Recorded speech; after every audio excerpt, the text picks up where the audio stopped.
Livro Fenômenos Psíquicos no Momento da Morte, de Ernesto Bozano. Primeira parte. Capítulo 2. Primeira categoria. Casos nos quais as aparições dos mortos são percebidas unicamente pelo moribundo e se referem a pessoas cujo falecimento era por ele conhecido. São estes os modos de manifestação mais frequentes na casuística em questão, concebe-se que sejam também os menos interessantes, sob o ponto de vista científico. Dado o estado muito vivo de excitação no qual se encontra, provavelmente, um moribundo que conserva consciência de si próprio, dado, por consequência, o estado de hiperestesia dos centros corticais de ideação e as condições mais ou menos mórbidas de seu funcionamento, dada, enfim, a orientação inevitável do pensamento de um moribundo, que não pode deixar de voltar-se, com angústia suprema, para as pessoas caras e afastadas e para aqueles que o precederam no túmulo, facilmente se conceberá que tudo isso deva determinar, muito frequentemente, fenômenos de alucinação subjetiva. Não obstante, porém, impõe-nos os métodos de pesquisa científicas notar que, nos casos de aparição de mortos nos leitos de agonizantes, encontramos uma circunstância que não pode ser facilmente esclarecida pela hipótese alucinatória. É que, se o pensamento, ardentemente voltado para as pessoas caras, fosse a causa determinante dos fenômenos, o moribundo, em lugar de experimentar exclusivamente formas alucinatórias representando defuntos, por vezes, mesmo, defuntos esquecidos pelo doente, deveria ser sujeito, as mais das vezes, a formas alucinatórias representando pessoas vivas às quais fosse vivamente ligado, o que não se produz.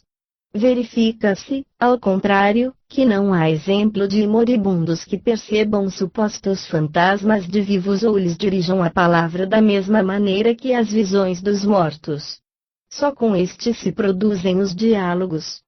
São bem conhecidos os casos de agonizantes que têm tido visões de fantasmas que se crê sejam de pessoas vivas, mas, nesses casos, verifica-se invariavelmente, em seguida, que essas pessoas tinham morrido pouco antes, posto que nenhum dos assistentes nem o próprio doente o soubessem. É preciso reconhecer que essas considerações se revestem de alto valor indutivo, no sentido da interpretação espírita dos fatos, ainda que a demonstração experimental da legitimidade dessa explicação seja muito difícil, por causa da própria natureza dos fatos de que se trata. De qualquer modo, essas considerações contribuem para fazer melhor sobressair a oportunidade de uma nova análise mais atenta dos casos de que nos ocupamos. Passo agora a expor certo número de exemplos, enquadrados em cada uma das diferentes formas nas quais se manifestam os casos que podem entrar nesta primeira categoria. Caso 1. Na vida do reverendo Dwight L. Moody, ardente propagandista evangélico, nos Estados Unidos, escrita por seu filho, página 485, encontra-se o seguinte relato dos seus últimos momentos. Ouviram-no, de repente, murmurar: a terra se afasta, o céu se abre diante de mim, já lhe ultrapassei os limites, Deus me espera, não me chamem, tudo isso é belo, dir-se-ia uma visão de êxtase. Se tal é a morte, como é doce. Reavivou-se-lhe o rosto e com alegre expressão de arrebatamento exclamou: Dwight! Irene! Vejo as crianças. Ele fazia alusão a 2 de seus netos que estavam mortos. Em seguida, voltando-se para a consorte, lhe disse: tu foste sempre uma boa companheira para mim. Depois destas palavras perdeu a consciência. Caso 2. O professor A. Pastore, do Liceu Real de Gênova, em interessante artigo publicado no Fanfula della Domenica, ano de 1887, número 36, conta ele próprio que se segue. Experimentei doença bem grave. No período da crise, quando tinha perdido completamente a consciência da dor física, aumentou extraordinariamente em mim o poder da imaginação. Eu via nitidamente, em confusão distinta, duas palavras que parecem inconciliáveis e que são as únicas com que posso exprimir meu pensamento, eu próprio criança, jovem, na idade viril, nas diversas épocas de minha existência. Um sonho, mas um sonho mais forte, mais intenso, mais vivo. E no espaço imenso, azul, luminoso, minha mãe vinha ao meu encontro, minha mãe morta havia 4 anos. É uma impressão inexprimível. Desde então, lendo Fédon, melhor pude compreender Sócrates. Caso 3. O Sr. de Sontutle assim fala de outro caso vindo ao seu conhecimento. Episódio muito comovedor produziu-se, há alguns anos, na cidade de Astford. Aquele que mo comunicou estava de tal forma convencido da natureza supranormal do que tinha visto, que o fato lhe ficara bem gravado na memória. Ele vive ainda num estado do oeste, é um homem prático, positivo, a última pessoa capaz de se deixar arrastar por fantasias. No caso de que se trata, velava ele à cabeceira de um moribundo, tipógrafo de profissão. O agonizante se extinguia aos poucos, havia já meia hora. A respiração, cada vez mais opressa, tinha se tornado muito lenta e difícil. Enfim, chegou o momento em que o velador o julgou morto. De repente, porém, suas pálpebras se reabriram, animadas com expressão de grande surpresa, como se ele tivesse reconhecido alguém, iluminou-lhe o rosto a embriaguez de grande alegria e exclamou: Tu, minha mãe. E caiu morto em seu travesseiro.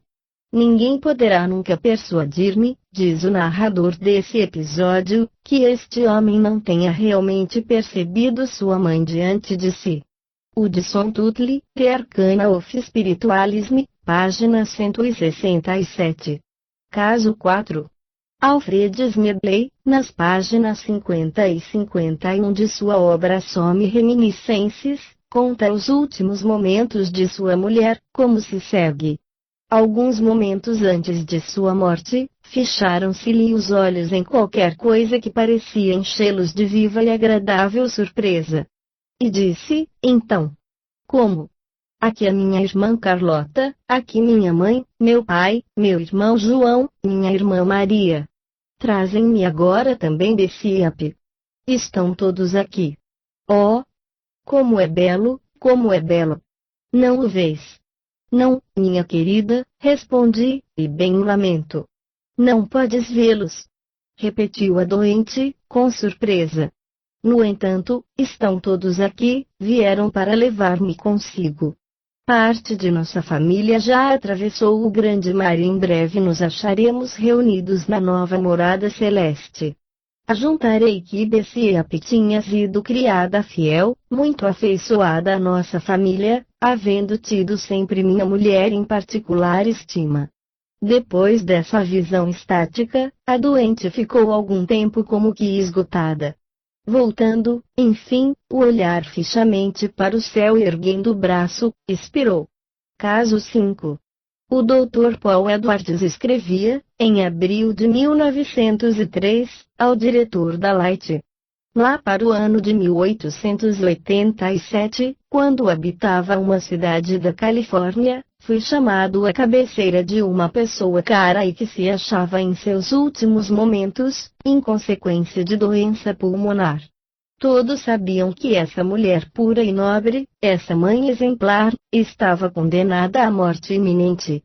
Ela acabou também por se aperceber disso e quis preparar-se para o grande instante. Tendo chamado seus filhos para perto da cama, abraçou-os alternadamente, depois do que os fez voltar. Seu marido aproximou-se por último, a fim de lhe dar e receber o derradeiro adeus. Ele a encontrou em plena posse de suas faculdades intelectuais. Começou ela por dizer-lhe: Newton, era o nome do marido, não chores, porque eu não sofro e tenho a alma confiante e serena. Amei-te sobre a terra, amar-te-ei ainda depois de minha partida. Espero vir a ti, se isso me for possível, não o podendo, velarei do céu por ti, por meus filhos, esperando a vinda de todos. Agora, o meu maior desejo é ir-me embora. Vejo várias sombras que se agitam em torno de nós. Todas vestidas de branco. Escuto uma deliciosa melodia. Oh! Eis aqui minha Sadie. Está perto de mim e sabe perfeitamente quem sou. Sadie era uma filha que ela havia perdido 10 anos antes. Cici, disse-lhe o marido, minha Cici, não vês que sonhas? Ah! Meu querido, respondeu a enferma, por que me chamaste? Terei agora mais trabalho em voltar. Sentia-me tão feliz no além, era tão delicioso, tão belo. Cerca de 3 minutos depois agonizante acrescentou. Volto de novo e desta vez não tornarei, ainda mesmo que me chames. Esta cena durou 8 minutos. Via-se bem que a doente gozava de completa visão dos dois mundos, ao mesmo tempo, porque falava das figuras que se lhe moviam em torno no além, ao mesmo tempo, dirigia a palavra aos mortais deste globo. Nunca me sucedeu assistir a um trespasse mais impressionante, mais solene. Light, 1903, página 167. Caso 6. O Dr. Wilson, de Nova York, que assistiu aos últimos momentos do tenor James Moore, narra o que se segue. Eram 4 horas e a claridade da alva, que ele havia esperado com ansiedade, começava a filtrar-se através das venezianas. Inclinei-me sobre ele e verifiquei que seu rosto estava calmo e o olhar límpido. O pobre doente olhou-me, apertando-me a mão entre as suas, disse: "O senhor foi um bom amigo para mim, doutor, não me deixou." Passou-se, então, um fato, de que não me esquecerei até o último dia, alguma coisa que minha pena é impotente para descrever, só posso exprimir-me afirmando que ele parecia ter sido transportado ao além, conservando a plenitude da razão. Embora não me possa explicar devidamente, estou absolutamente convencido de que o enfermo havia penetrado na morada espiritual. Com efeito, elevando a voz muito mais do que o havia feito durante sua doença, exclamou: "Eis aqui minha mãe. Vens para ver-me, mamãe?" "Não, não, sou eu que irei para onde estás." "Espera um instante, minha mãe, estou quase livre, depois, juntar-me-ei a ti." "Espera um instante." Seu rosto tinha uma expressão de felicidade inexprimível, o modo por que falava fez-me uma impressão que nunca sentira até então. Ele viu sua mãe e falou-lhe: "Eu estou tão firmemente convencido como de estar sentado aqui neste momento." Com o fim de gravar a recordação do fato mais extraordinário a que até agora tenho assistido, registrei imediatamente, palavra por palavra, o que acabava de ouvir. Foi a mais bela morte a que assisti. Light, 1903, página 418. Caso 7. Encontro no jornal of the American Society for Psychical Research, 1913, página 603. Ele representa a forma mais simples pela qual se manifestam os fenômenos. O Sr. Rudd C. Gitterman, membro da SPR, inglesa, escreve ao professor Islop: "Meu pai morreu na Alemanha 18 de março de 1892 e minha mãe veio viver conosco, em Odessa. Ela, porém, caiu doente, por seu turno, e morreu a 6 de maio do ano seguinte, 1893. Da mesma maneira que meu pai, permaneceu ela invencivelmente céptica no que concerne à existência e à sobrevivência da alma. Alguns segundos antes de sua morte, voltou a si. Ela estava em estado de coma há cerca de 2 dias, levantou-se, sem auxílio, do leito, estendeu os braços e, com a surpresa estampada no rosto, gritou: 'Papai! Papai!' Como se, verdadeiramente, a inesperada aparição se lhe tivesse apresentado diante dos olhos. Caiu, em seguida, nos braços de minha mulher e expirou. Minha mãe, como nós outros filhos, tinha o hábito de chamar ao marido papai. Certifico que o que precede é a pura verdade. Assinado, Rude C. G. Termani. O professor Islop observa. O interesse do caso consiste em estar associado a um estado de espírito que não deveria, racionalmente, provocar um incidente desse gênero. Com efeito, se podem alegar os hábitos religiosos do espírito para explicar as visões que se têm produzido em certos casos, um estado religioso de espírito, como no caso presente, não deveria razoavelmente provocar semelhante visão. Como quer que seja, essa circunstância, por si só, não vale ainda como a prova, apesar de não serem encontrados, no fato de que se trata, incidentes sugestivos, fora do uso correto do apelido papai. Caso 8. O Sr. S. Bennett comunica ao professor Islop este outro episódio que extraio igualmente do jornal OFT American SPR, 1918, página 607.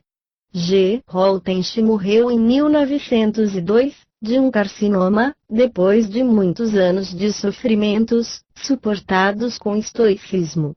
Durante as últimas semanas velei assiduamente à sua cabeceira. Apesar dos atrozes padecimentos que o dilaceravam, ele recusou sempre tomar narcóticos ou estimulantes, dizendo àqueles que a isso exortavam: sempre vivi como verdadeiro Holtench e quero morrer como tal. Na noite em que chegou ao seu termo, acordou o filho e convidou-o a reunir-se à família, uma vez que lhe tinha soado a última hora. Falou a todos do modo mais racional e consciente, e, enfim, quando chegou o irmão, lhe disse ainda: adeus, Will, já me vou. Fechou, então, os olhos.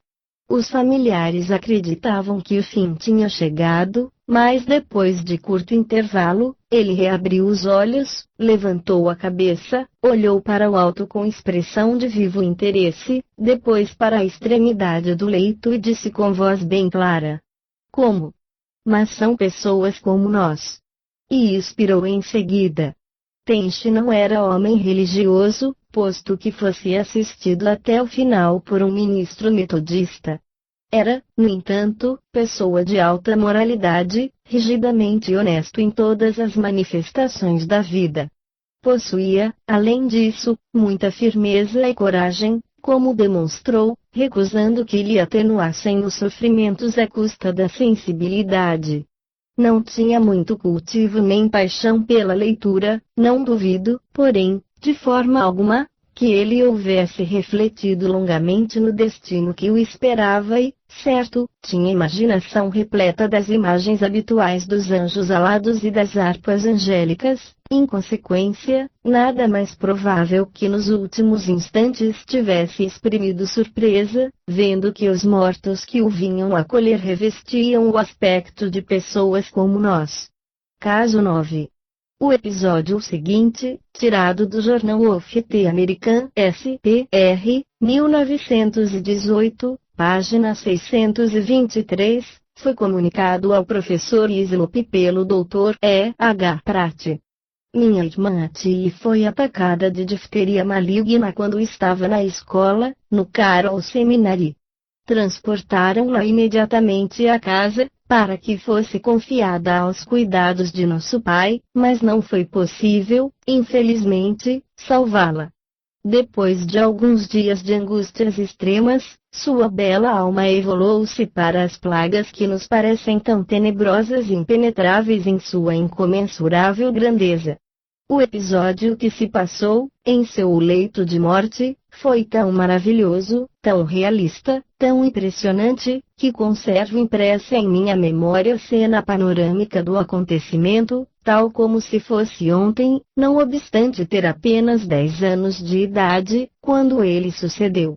O leito de minha irmã era no meio do quarto e minha mãe, meu pai, a outra irmã e alguns amigos estavam em torno, observando ansiosamente o caro rosto da agonizante, onde a luz da vida se extinguia pouco a pouco e o pavor da morte se acentuava. finava-se lentamente a pobre Ati, em condições de perfeita calma e aparentemente sem sofrimentos. Posto que sua garganta estivesse obstruída pelas membranas diftéricas, de modo a tornar-lhe a voz muito fraca, o seu espírito parecia mais claro e racional do que nunca. Ela se sabia a ponto de morrer e confiava sua mãe nas últimas disposições relativas às pequenas propriedades individuais que deviam ser distribuídas pelos amigos, a título de lembrança. Nisso, repentinamente, levantou os olhos para o teto, para o ponto mais afastado do quarto, e olhou com viva atenção, como se estivesse ouvindo alguém falar. Em seguida, fez um pequeno gesto de assentimento com a cabeça e disse: "Sim, vovó, eu vou, espera um único instante, te peço." Meu pai perguntou: "Ati, vês tua avó?" Ela pareceu surpresa com a pergunta e respondeu prontamente: "Mas, papai, não a vês. Ela me espera ali." Assim dizendo, apontava com o dedo ponto para onde havia fixado o olhar.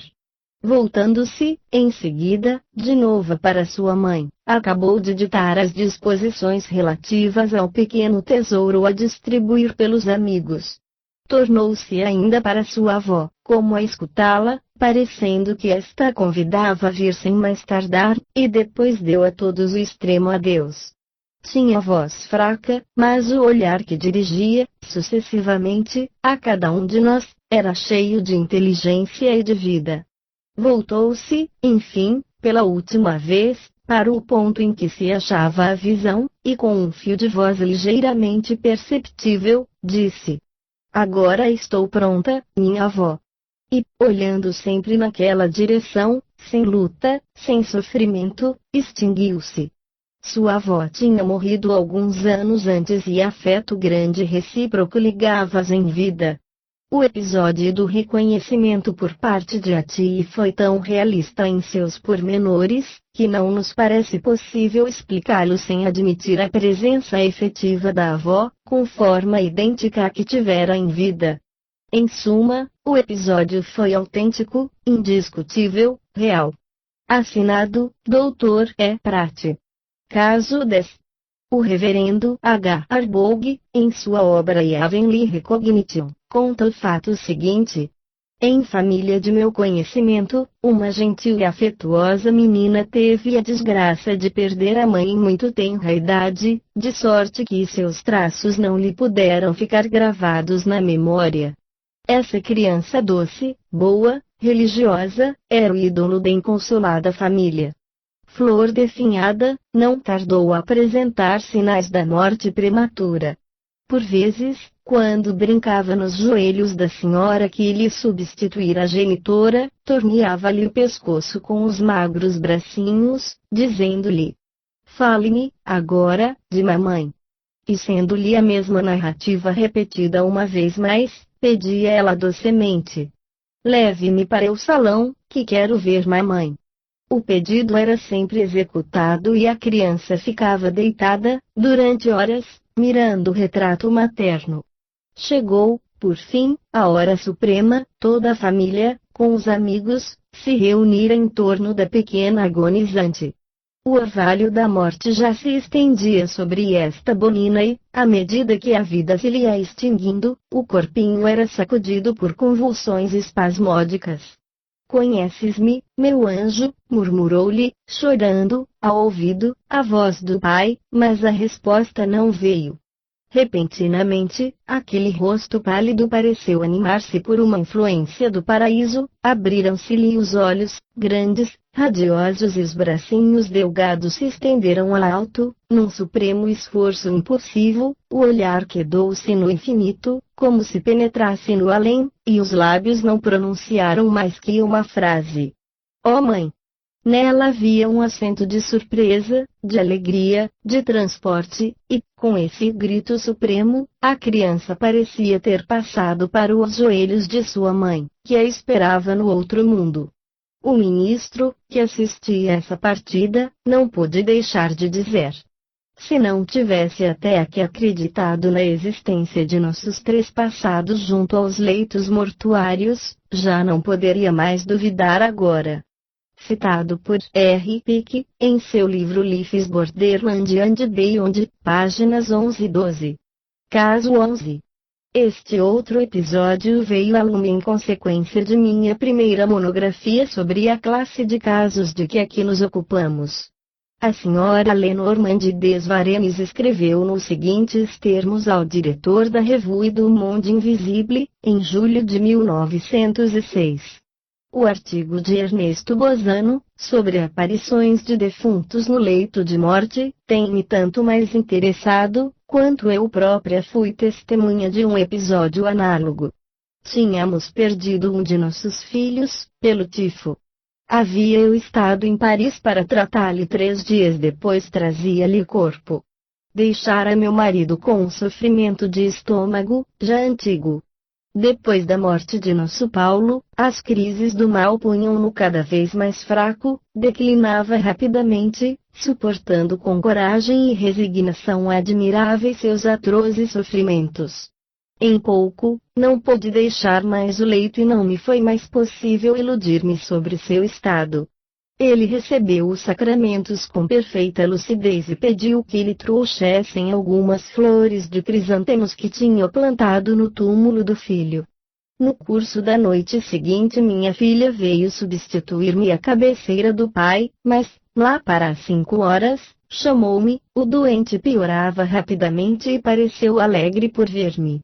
Assentei-me à borda da cama e coloquei uma de suas mãos entre as minhas. Tu ficarás, agora, não é? Disse ele, e não irás enquanto. E hesitou no pronunciar a palavra fatal. Não te deixarei mais, respondi-lhe. Obrigado, murmurou ele. Depois do que, ficamos todos em silêncio.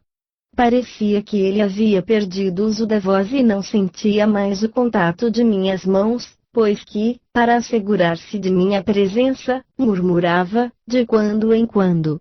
Acaricia, acaricia. Eu friccionava docemente essa pobre mão gelada e sua fisionomia retomava a expressão mais tranquila. De repente, vimo-lo estender a mão livre e fazer o gesto de apertar uma outra, murmurando. Sim, sim, meu Paulo. Vês Paulo? Perguntei-lhe. Sim, vejo, respondeu ele, quase espantado com a pergunta. Tivemos todos o mesmo pensamento. Paulo vem assisti-lo e ajudá-lo a morrer. Sonhávamos, certamente, em outro leito de morte, perto do qual me encontrava, só 18 meses antes, não creio, porém, que nenhum de nós tivesse tido a ideia da intervenção tangível de nosso caro morto, não podia, pois, tratar-se de transmissão involuntária de pensamento. Meu pobre marido renovou, por diversas vezes, o gesto de apertar a mão ao ser invisível. Depois disso, sem nenhum espasmo, sua alma exalou-se do corpo com um pequeno suspiro, e suprema serenidade baixou sobre o seu semblante. Caso 12. O Dr. W. C. de Sereni, em sua obra Contribuição ao Estudo de Certas Faculdades Cerebrais Desconhecidas, conta o fato seguinte que ele observou, pessoalmente, no curso de sua longa carreira médica. João Vitalis era homem robusto, gordo, sanguíneo, casado, sem filhos, gozando perfeita saúde. Devia ter 39 anos quando foi subitamente tomado por febre violenta e dores articulares. Eu era seu médico e, quando o vi, os sintomas que ele apresentava eram os de reumatismo articular agudo. Fiquei surpreso, na manhã do 16º dia, por encontrá-lo vestido, assentado na cama, sorridente, tendo os pés e as mãos inteiramente desembaraçados e sem mais apresentar a menor febre. Eu o havia deixado na véspera em triste estado. As articulações da espádua, do cotovelo, das mãos, dos joelhos, dos pés, estavam tumefactas e doloridas. Tinha febre muito forte e eu não podia prever que o fosse encontrar tão fresco e bem disposto. Muito calmamente, disse-me ele que atribui a sua cura súbita a uma visão que tivera durante a noite. Pretendia que seu pai, falecido havia alguns anos, lhe tinha aparecido. Eis mais ou menos o que me disse ele. Meu pai veio visitar-me esta noite. Entrou em meu quarto pela janela que dá para o jardim. A princípio, olhou-me de longe, depois, aproximou-se de mim, tocou-me um pouco em toda parte do corpo para tirar-me as dores e a febre, em seguida, anunciou-me que eu ia morrer, esta noite, precisamente às 9 horas. No momento da partida acrescentou que esperava que eu me preparasse para essa morte, como bom católico. Mandei chamar meu confessor, que chegará logo. Vou confessar-me e comungar, e depois quero receber a extrema-unção. Agradeço-lhe muito os cuidados que tem tido para comigo, minha morte não será causada por nenhuma falta de sua parte. É meu pai que o deseja, ele tem, sem dúvida, necessidade de mim e virá tomar-me esta noite, às 9 horas. Tudo isso me era dito de modo calmo, com rosto sorridente, uma expressão real de contentamento e felicidade irradiava de seus traços. Você teve um sonho, uma alucinação, disse-lhe eu, e me espanto que tenha dado crédito a isso. Não, disse-me ele, eu estava perfeitamente acordado, não era um sonho. Meu pai veio, de fato, eu bem vi, bem entendi, ele tinha o ar bem vivo. Mas essa predição de sua morte, com hora fixa, não crê nela, sem dúvida, desde que está curado. Meu pai não me pode ter enganado. Tenho a certeza de que vou morrer esta noite, na hora por ele indicada. Seu pulso estava cheio, calmo, regular, sua temperatura normal, nada indicava que estivesse ou em presença de um doente grave. Preveni, entretanto, a família que a morte sobrevinha, por vezes, em casos de reumatismo cerebral, e o Dr. R., velho e excelente prático, foi chamado para uma consulta. O Dr. R. proferiu, diante do doente, toda sorte de gracejos, por motivo de sua alucinação de morte próxima, mas, à parte, junto à família reunida, declarou que o cérebro tinha sido atingido e que, nesse caso, o prognóstico era grave. A calma do doente, acrescentou, é estranha e insólita. Sua crença na objetividade da visão e na morte próxima é surpreendente. Ordinariamente, todos têm medo da morte. Ele tem o ar de não se importar com isso, pelo contrário, parece feliz e contente por morrer. Posso assegurar-vos, no entanto, que não tem o aspecto de quem vai morrer esta noite, quanto a fixar, de antemão, o momento da morte, é farsa. Fui ao meio-dia ver meu doente, que me interessava vivamente. Encontrei-o em pé, passeando no quarto, e isso com passo firme, sem o menor sinal de fraqueza ou dor. Ah! Disse-me ele, esperava-o. Agora que me confessei e comunguei, posso comer alguma coisa? Tenho uma fome atroz, mas não queria tomar nada sem sua permissão. Como ele não tivesse a menor febre e apresentasse todas as aparências de um homem em perfeita saúde, permiti-lhe comesse um bife com batatas. Voltei às 8 horas da noite. Queria estar ao pé do doente para ver o que ele faria quando chegassem as 9 horas. Conservava-se sempre alegre, tomava parte nas conversas com animação e raciocínio. Todos os membros da família estavam reunidos no quarto. Conversava-se, ria-se. O confessor, que aí estava, disse que fora obrigado a ceder às instâncias reiteradas do doente que acabava de administrar-lhe o sacramento da extrema-unção. Não queria contrariá-lo, acrescentou, ele insistia de tal maneira. Aliás, é um sacramento que se pode administrar muitas vezes. Havia uma pêndula no quarto e João, que eu não perdia de vista, lançava para ela, de vez em quando, olhares ansiosos.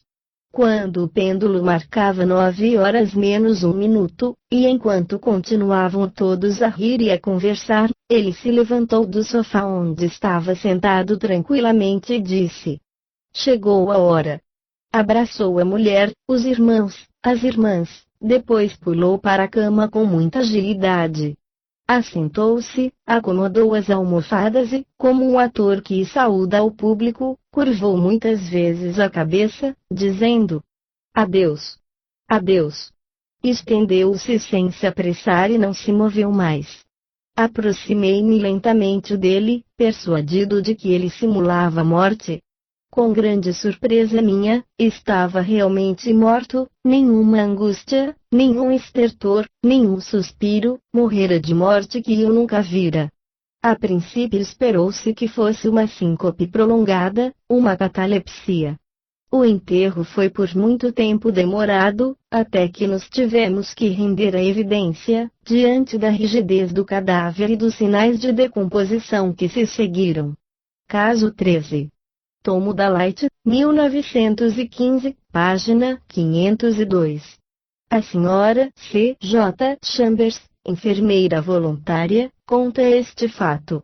O seguinte episódio de uma criança moribunda, que percebe e reconhece seu pai morto, veio ao meu conhecimento, há algumas semanas apenas, quando me achava de serviço no hospital de Conté. Estava destacada na sala dos militares, quando vi chegar a enfermeira H, que servia na sala dos homens, no andar superior. Dispondo de meia hora de liberdade, veio tomar uma xícara de chá comigo. Conversamos sobre diversos casos interessantes confiados a nosso cuidado e, em certo momento, perguntei: como vai o pequeno Brownie? Minha amiga balançou a cabeça. Tommy Brownie era uma criança de 12 anos, a quem tinham feito grave operação, na esperança de salvá-la. Mas o pobre corpinho, esgotado, mostrou-se impotente para resistir à prova. O rapaz pertencia a uma família numerosa e muito pobre, onde a mãe tinha achado impossível resolver o problema da existência, justo na idade em que a criança deveria nutrir-se para se desenvolver. Raramente sabia ela o que era não ter fome, o comum era deitar-se em jejum. Nessas condições, sua viabilidade mostrou-se muito fraca para suportar uma operação cirúrgica, em lugar de melhorar, piorou rapidamente, apesar dos constantes cuidados e das caridosas atenções dos doutores e das enfermeiras. Não creio, respondeu minha amiga, que ele possa chegar até amanhã.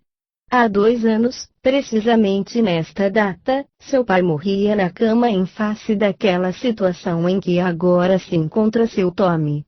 E depois de uma pausa, minha amiga acrescentou: pobre criança. Por muitas vezes já a acreditei morta, mas logo que lhe dou a injeção ordenada pelo doutor, ela torna a vida. Quando voltasse, tem um grande abalo, ofega, abre os olhos e logo olha fixamente para o leito em frente. A noite passada, quando sua mãe velava junto à sua cama, ele disse: mamãe, papai está ali. A mãe olhou na direção indicada pelo filho, mas só viu a cama vazia e a parede branca. Não, meu filhinho, não tem ninguém. Sim, mamãe, ele está lá. Não o vê perto desta cama? E mostrava, de novo, o leito em que o pai tinha morrido. Mamãe, vá cumprimentá-lo e falar-lhe. A mãe não via ninguém, além de mim e da outra criada de serviço. Perguntou então: que faz teu pai, meu filho? Ele olha para a senhora. E pouco depois. Agora ele olha para mim, faz-me um sinal com a mão, queria que eu fosse com ele. Dizendo isto, procurou fracamente levantar-se, retivemo-lo, esforçando-nos por acalmá-lo. Certa vez, a mãe, acreditando que o enfermozinho não a ouvisse, nos disse em voz baixa: seu pai morreu há 2 anos. Mas Tommy replicou logo: não, não é possível, ele está ao lado da cama e faz-me sinais com a mão. Olhem-no todas, ele ali está me chamando. Pronunciando estas palavras, perdeu a consciência. Às 5 horas da manhã o pobre Tomizinho tinha respondido ao apelo do pai. Caso 14. Neste caso que se vai ler, nota-se uma circunstância interessante, sob o ponto de vista científico. É que o moribundo vê fantasmas de defuntos que não conhece, se bem que fossem eles conhecidos dos de sua roda. Isso elimina a hipótese da autossugestão, não, porém, a da sugestão possível dos presentes. Extrai o caso do jornal Office American SPR, 1907, página 47. O nome do narrador, conhecido de Sloop, não nos é revelado. Esta tarde, 14 de maio de 1906, fui encontrar uma senhora, cujo filho, uma criança de 9 anos, é morto há 15 dias. Tinha sido operado de apendicite, 2 ou 3 anos antes, e a operação havia provocado uma peritonite, da qual se tinha, no entanto, curado. Mas caiu de novo enfermo e foi preciso transportá-lo ao hospital para nova operação. Quando acordou do sono dos anestésicos, estava perfeitamente consciente, reconheceu seus pais, o médico e a enfermeira. Teve, no entanto, o pressentimento da morte e pediu à sua mãe que lhe segurasse a mão até a hora de se ir embora. Devo ajuntar que depois da operação lhe haviam administrado estimulantes, os quais, provavelmente, lhe tornaram a mentalidade muito ativa. Olhando para o alto, disse: Mamãe, não vês lá em cima minha irmãzinha? Não, querido, onde a vês tu? Aqui, ela olha para mim. Então a mãe, para acalmá-lo, assegurou-lhe que a viu também. Algum tempo depois, a criança sorriu de novo e disse: Quem está agora é a senhora C, que também vem ver-me. Ela sorri e me chama, era uma senhora de quem ele gostava muito e que tinha morrido 2 anos antes. E depois de curtos instantes: Chega também Roy. Eu vou com eles, mas não te queria abandonar, mamãe, e tu virás em breve ter comigo, não é? Abre a porta e pede-lhes para entrar. Eles estão esperando do lado de fora. E assim dizendo, expirou. Ia esquecendo a mais importante visão. A da avó. Enquanto a genitora lhe segurava a mão, ele diz: Mamãe, tu te tornas cada vez menor, está sempre com a minha mão presa. A avó está aqui comigo e é muito maior e mais forte que tu, não é? A sua mão é também muito maior que a tua. É preciso não esquecer que a criança tinha 9 anos. Viu ela, pois, os espíritos que descreveu e reconheceu? Ou as visões eram a consequência da hiperestesia cerebral, consecutiva aos remédios administrados? A mãe do pequeno confirma o que precede, e de um inquérito procedido a esse propósito resultou a convicção de que o pequeno nunca tinha visto a avó, morta 4 anos antes do seu nascimento. Roy era o nome de um seu amigo, morto 1 ano antes. Disse, no começo, que neste caso a hipótese da autossugestão estava eliminada pelo fato de haver o doente visto fantasmas que desconhecia, mas que se não podia eliminar a tese da sugestão provável dos assistentes. Faço assim uma concessão devida aos métodos de estudos científicos, apesar de se me afigurar absolutamente improvável que os assistentes tenham dirigido seu pensamento para a avó da criança, morta 20 anos antes.